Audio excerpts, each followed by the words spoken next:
Après, c'est 6 mois après qu'il a été mis en examen. J'ai déposé plainte immédiatement, Marco. C'est pas ce qu'il précise. Il nous a écrit. Ça prend beaucoup de temps. Alors, est-ce que je peux d'abord finir sur ça? Vous pouvez tout finir. Oui. En même temps, donc en fait, vous êtes Marco, on est en direct. Victime. À chaque fois, on me coupe, on fait des montages, etc. pour me faire passer pour je ne sais pas quoi. Sébastien Coé dit que vous n'avez aucune réaction quand l'émission est passée et vous avez aucune poursuite judiciaire. Ce n'est pas important. J'ai déposé plainte contre X contre lui. Je n'ai pas fait une citation directe, je me suis constitué partie civile. Donc il y a une juge. Dans les détails. Quand il dit, je suis scandalisé par la médiatisation donnée opportunément par M. Arfouche à cette procédure. Est-ce que votre truc, c'est pas ça? Est-ce qu'il a été mis en examen ou pas? C'est une mise en examen automatique, Omar Arfouche. Absolument pas. La même juge a relaxé Carl Zéro. Il est assis là pour l'affaire Dominique Baudis. Est-ce que c'est vrai ou pas? Ce n'est pas automatique. On peut être relaxé, le dossier il peut être classé. C'est de n'importe quoi ce que vous êtes en train de dire. Et encore une chose. C'est dur, il est au point, il est super chaud.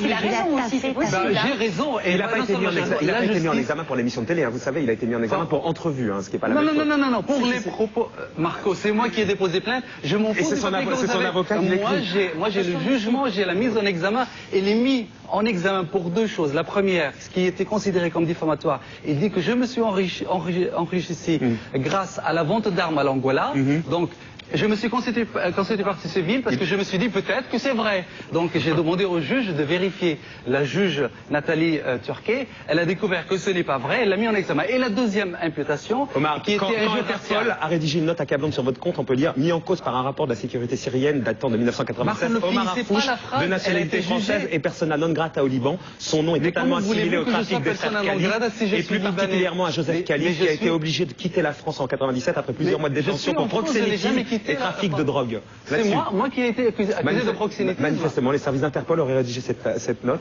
Là-dessus, vous dites quoi? Marco, on va se retrouver devant un juge. Super. Oui. Vous m'accusez de proxénétisme. Je lis une note d'Interpol. Donc vous êtes là pour répondre en direct.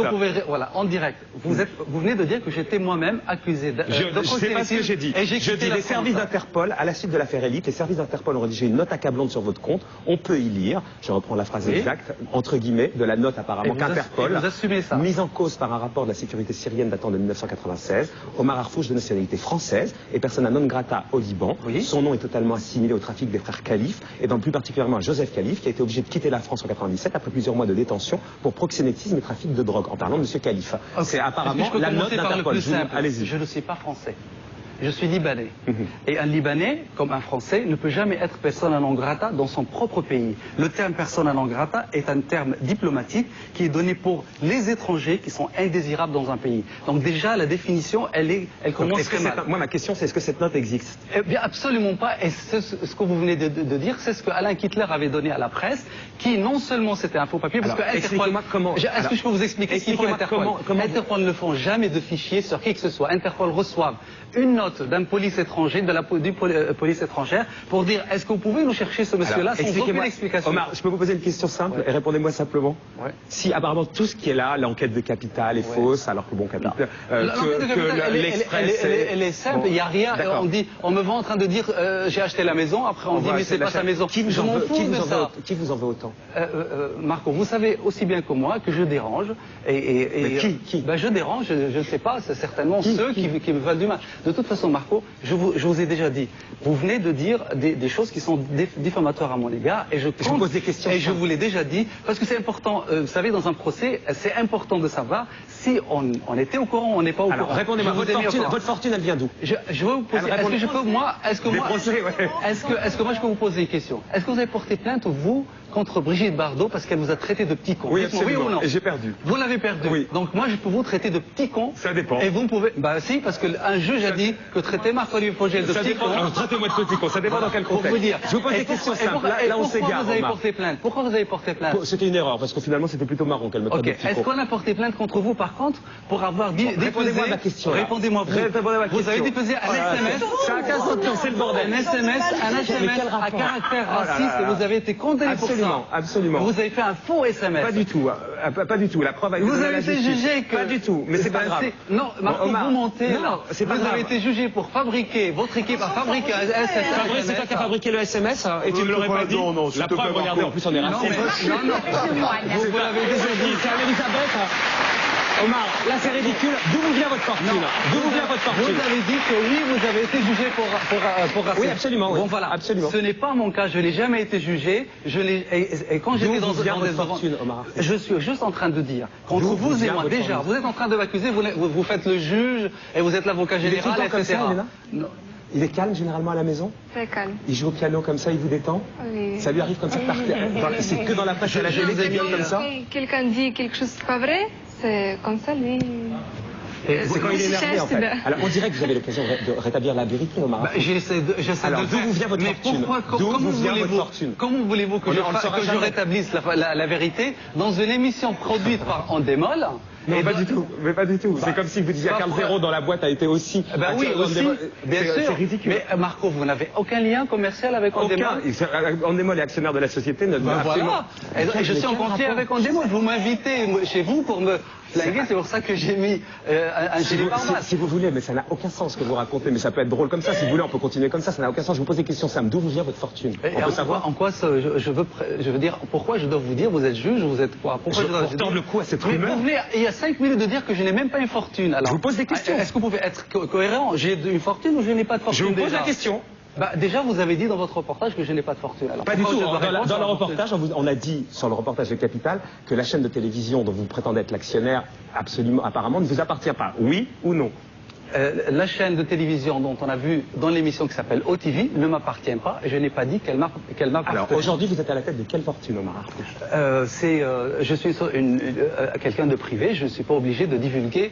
En même temps, quand vous allez à la télévision dans Sortez-moi de là, je suis une célébrité, vous vous présentez comme un mec super riche qui est à la tête. Absolument pas. On a vu les images d'Endemol très bien produites. J'étais gardé dans le secret comme tous les autres candidats. On est parti 48 heures avant le début. Je n'ai pas vu le portrait, je ne sais absolument pas ce qu'ils ont dit sur moi. Quand votre bouquin s'appelle Mystère, Scandale et Fortune, il y a bien un truc, mystère, scandale. Est-ce que je peux prendre le livre? Ah, je vous le donne, il est à vous. Alors regardez, parce que. Non, c'est pas ça, regardez. Ah non, si vous l'avez acheté. Non. Non, je l'ai pas acheté, on me l'a envoyé celui-là. Non, il y a une chose que je vais vous le dire tout de suite, parce que, voilà, l'Express, le papier que vous avez pris sur Interpol, qui a été jugement de tribunal correctionnel en date de 27 février 2002. Jugement, voilà, Kittler-Marie, Kittler qu'on a vu. Vous m'avez dit jugement de tribunal correctionnel en date de 26 septembre, arrêt de la cour d'appel de Paris. Il est riche ou pas, votre mec? C'est ça qu'on veut savoir, en fait. Mais en quoi on s'en fout de ce sujet de l'argent? Vous êtes en train de m'accuser. Je vous accuse de rien, je vous pose des questions. Extrêmement grave. Très grave. Extrêmement grave. Vous êtes en train de vous avez l'air d'être extrêmement blessé, puis en plus, on n'a pas du tout l'impression que c'est votre fonds de commerce, ça. Mais bien sûr que je suis blessé. Regardez votre bouquin. Regardez le titre de votre livre. Il suffisait juste de dire à la fin. D'ailleurs, regardez le titre de votre livre. Quand vous écrivez, ça me fait marrer votre personnage que vous êtes à la télévision, Mystère, Scandale et Fortune. Oui. Votre fonds de commerce, c'est pas de jouer avec ça. Mais je joue avec rien. Déjà, le titre, c'est l'éditeur qui choisit, mais moi, ça me convient. Alors, vous, c'est quoi? Vous auriez écrit quoi? Non, mais Ma vie, mon œuvre? Marco, je vous dis que ça me convient. Ça me convient. Mystère parce que toujours partout là où je suis invité sur les plateaux de télévision, ça plaît à la presse, aux présentateurs de télévision, de créer un mystère autour de moi. Morandini qui a donné une interview, il m'a invité 4 fois dans cette émission. Vous y allez à chaque fois. Mais pourquoi il m'invite si il me critique comme ça? Vous y allez, Omar. Mais bien sûr que j'y vais. Et je ne peux pas ne pas venir chez vous. Par contre, vous vous rendez compte, on se connaît, vous et moi. Très bien, on se connaît, vous me faites déjeuner ensemble. On a déjeuné une fois ensemble, c'était super sympa. Mais on s'est vu aussi une autre fois. Quand? Je vais vous rafraîchir la mémoire. Redonnez-moi tout ça, mais moi j'ai aucun problème. Écoutez, elle est où la caméra? Là. Ah oui, c'était. Je vais vous dire ce que c'était. Ce n'est pas du tout de la diffamation. Il a dit, il m'a vu une fois. Et cette fois. C'est pas le problème. Mais non, mais Marco. Vous avez menti. Alors, vous savez où c'était? C'était à Reporters sans frontières. C'était à Reporters sans frontières où Omar Harfouch est un donateur de Reporters sans frontières. Il a acheté pour 75 000 €, je crois, le divan d'Henri Chapier. Mais vous êtes riche. Et donc, nous étions en train d'essayer d'acheter aux enchères également ce divan. Finalement, Omar a gagné l'enchère et nous avons posé en photo, puisqu'il n'y a pas un problème à poser à côté d'Omar Harfouch. Jusqu'à preuve du contraire. Marco, on est d'accord que si jamais moi je me trompe dans une phrase, vous allez tout de suite me dire il est mythomane, etc. Vous avez vous-même, je vous ai posé deux, trois questions. La troisième question, vous avez dit, vous croyez que je note à chaque fois que je vous rencontre, Omar? Non, pas du tout, Marco. Ah bon, parce que c'est pas important dans ma vie. Vous m'avez fait des accusations extrêmement graves. Bon, les SMS, Fabrice, dites-moi un peu, parce qu'on va